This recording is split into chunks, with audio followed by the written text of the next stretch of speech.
আসসালামু আলাইকুম। সম্মানিত শিক্ষক মণ্ডলী, আপনারা হয়তো অধিদপ্তর থেকে প্রেরিত নতুন একটি পরিপত্র দেখেছেন যে আইপিইএমআইএসে আপনাদের তথ্য 25/3/2025 তারিখের মধ্যে আপডেট করতে হবে। তা না হলে যারা বদলি কার্যক্রমে অংশগ্রহণ করবেন তাদের বদলি কার্যক্রম ব্যাহত হবে। এলপিআরে বা পেনশনে যারা যাবেন আপনাদের এলপিআর বা পেনশন পেতে অনেক সমস্যা হবে।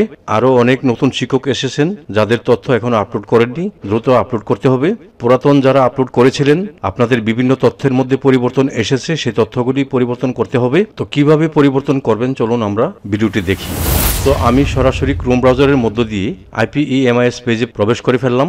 আপনাদের জন্য আমি এই লিঙ্কটা এই ভিডিও ডেসক্রিপশন বক্সে দিয়ে দিব, সেখানে ক্লিক করেও আপনারা এই পেজে আসতে পারবেন। আসার পরে আপনারা এই যে ড্রপ ডাউন বাটন আছে, এখানে যদি দেখেন ইংলিশ করা থাকে এটাকে আপনার বাংলা করে দিবেন। আচ্ছা, তারপরে এই যে এই কোনায় দেখেন সাইন ইন, আপনারা সাইন ইনে ক্লিক করবেন। করার পরে এখানে আপনি আপনার মোবাইল নাম্বার পাসওয়ার্ড দিয়ে তারপর সাইন ইনে ক্লিক করবেন। তো আমি আমার মোবাইল নাম্বার এবং পাসওয়ার্ড দিলাম, এখন আমি সাইন ইনে ক্লিক করব। হ্যাঁ, সাইন ইনে ক্লিক করার পরে যেহেতু আপনি আপনার প্রোফাইল আপডেট করবেন, আপনি এই যে এখানে ক্লিক করেও পারবেন, অথবা আপনি এই যে প্রোফাইল আপডেট এখানে ক্লিক করেও পারবেন। তো আমি এখান থেকে ক্লিক করেই আপডেটটা করে ফেলি। তো আমি এখানে ক্লিক করার পরে আমি এই পেজে আসলাম। এই পেজে আসার পরে দেখেন আমার তথ্য দেখাচ্ছে 100%, আর সর্বশেষ আপডেট হয়েছে আমার 22 জুলাই 2022 তারিখ। এখানে আমার পরিচিতি নাম্বার থাকবে, আমার নাম থাকবে এবং পদবি থাকবে, সেই সাথে আমার বিদ্যালয়ের কোড থাকবে। হ্যাঁ, আচ্ছা, এখন যেহেতু আপনি প্রোফাইল আপডেট করবেন, আপনি হয়তো আপনার প্রোফাইলে অনেক আগের ছবি দিয়েছিলেন, কিন্তু এখন আপনি এখানে যে ছবি আপলোড করুন এখানে ক্লিক করে বর্তমান সময়ের একটা ছবি আপনি দিয়ে দিবেন। এই জন্য এখানে ক্লিক করার পরে আপনার ছবিটা আপনার কম্পিউটার, ল্যাপটপ বা মোবাইলের যে ফোল্ডারে আছে সেখান থেকে সিলেক্ট করে দিবেন, এখানে চলে আসবে। তারপরে আমরা একটু নিচের দিকে যাই, এখানে দেখেন সাধারণ তথ্য, এর মধ্যে প্রথমে মৌলিক তথ্য। আপনার বদলি বা পেনশনের ক্ষেত্রে খুবই জরুরি যেগুলি, প্রথমে আপনার নামটা দেখবেন ঠিক আছে কিনা, স্পেলিংটা ঠিক আছে কিনা বাংলায় এবং ইংলিশে। তারপরে আপনার জন্ম তারিখটা ঠিক আছে কিনা এটা দেখবেন।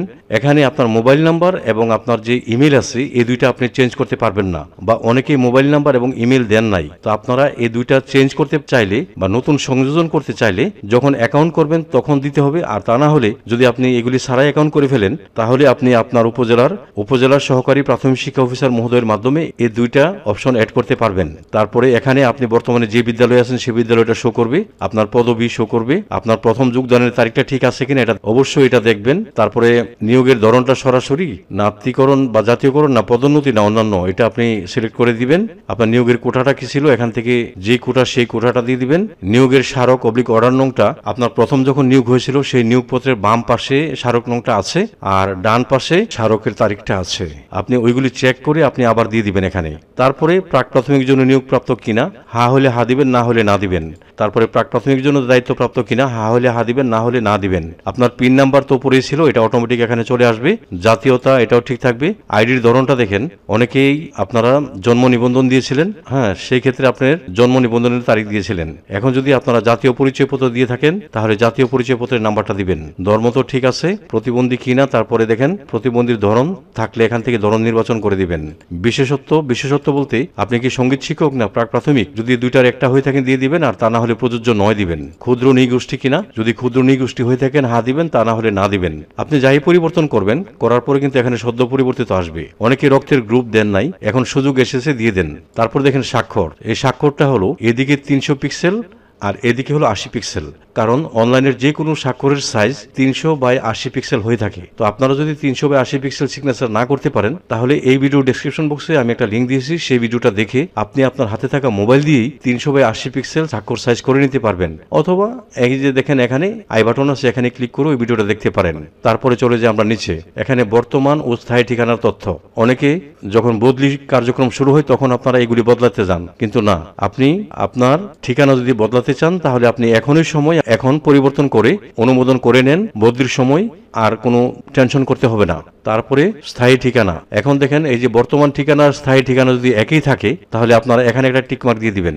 এখানে টিকমার্ক দিয়ে দিলে বর্তমান এবং স্থায়ী ঠিকানা একই থাকবে। পারিবারিক তথ্য দেখেন, এখানে পিতার নাম এনআইডিতে যেভাবে আছে সেভাবে দিবেন, বাংলায়, এখানে ইংলিশে। পিতার জন্ম তারিখ জানা থাকলে দিবেন আর জানা না থাকলে না দিবেন। পিতার কি মৃত না জীবিত, হা হলে হা, না হলে না দিবেন। তারপরে এনআইডি অনুযায়ী আপনার মায়ের নাম দিবেন বাংলায়, এখানে দিবেন ইংলিশে, এখানে মায়ের জন্ম তারিখটা দিয়ে দিবেন। যদি জানা থাকে দিবেন, না থাকলে থাকলে না দিবেন, মাতাকে মৃত না জীবিত এখান থেকে সিলেক্ট করে দিবেন। তারপরে দেখেন বৈবাহিক অবস্থার তথ্য।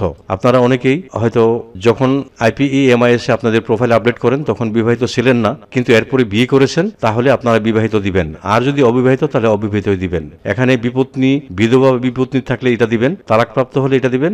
এই অপশনগুলি একটা না একটা আপনাকে দিতেই হবে। হ্যাঁ, তো অনেকেই বিবাহিত লেখেন, আবার আবেদনের সময় লেখেন বিধবা বা বিপত্নিক অথবা তালাকপ্রাপ্ত, কিন্তু না, আপনি তালাকপ্রাপ্ত বা বিধবা বা বিপত্নিক হলে আপনি এখনই সিলেক্ট করে দিবেন। তারপর দেখেন যদি বিবাহিত হয়ে থাকেন, পুরুষ হলে স্ত্রীর নাম বাংলা ইংলিশে দিবেন, আর যদি আপনি মহিলা হয়ে থাকেন তাহলে স্বামীর নাম বাংলা এবং ইংলিশে এখানে দিবেন এবং তাদের জন্ম তারিখ এখানে দিয়ে দিবেন। তারপরে মৃত না জীবিত এটা দিবেন। তো আপনার স্বামী বা স্ত্রীর জাতীয় পরিচয়পত্র দিলে নাম্বার দিবেন এখানে, আর জন্ম নিবন্ধন দিয়ে থাকলে জন্ম নিবন্ধনের নাম্বার দিবেন এখানে। স্বামী বা স্ত্রীর পেশাটা কি, স্বামী বা স্ত্রী প্রতিবন্ধী কিনা এখানে অবস্থাটা দিয়ে দিবেন। তারপরে যাবেন আপনার সন্তানের তথ্য। অনেকের একটা বা দুইটা বা তিনটা বা অনেক বেশি সন্তানও থাকে, সেই ক্ষেত্রে আপনি প্রত্যেকটা সন্তানের তথ্য এখানে দিয়ে দিবেন।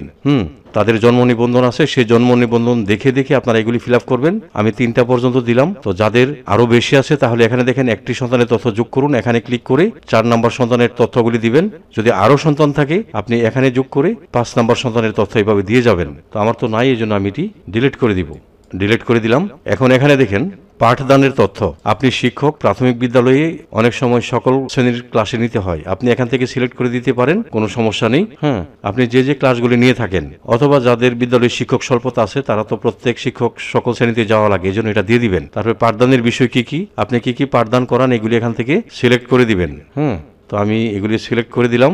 দেওয়ার পরে এখন শিক্ষাগত যোগ্যতার বিবরণ দেখেন। আপনার শিক্ষাগত যোগ্যতা তথ্যগুলি অবশ্যই এখানে সুন্দর করে হারফিল করে দিবেন। দেওয়ার পরে সর্বশেষ শিক্ষাগত যোগ্যতা যদি মাস্টার্স হয়ে থাকে তাহলে আপনি এখানে ক্লিক করে আপনি মাস্টার্সের তথ্যগুলি দিবেন। সেই ক্ষেত্রে আপনি এখানে দিবেন হা, আর ওইটাতে তখন এটা অটোমেটিক না হয়ে যাবে। হ্যাঁ, তো আমি এটা ডিলিট করে দিই। এটা আমি পূর্বেরটাই দিয়ে দিলাম। তারপরে কর্মস্থলের ইতিহাস। ইতিহাস হলো আপনি এখন যে বিদ্যালয়ে আছেন এটা প্রথম এটা দেখাবে, এই বিদ্যালয়ে বদলি হয়ে আসছেন কোন বিদ্যালয় থেকে এটা দেখাবে।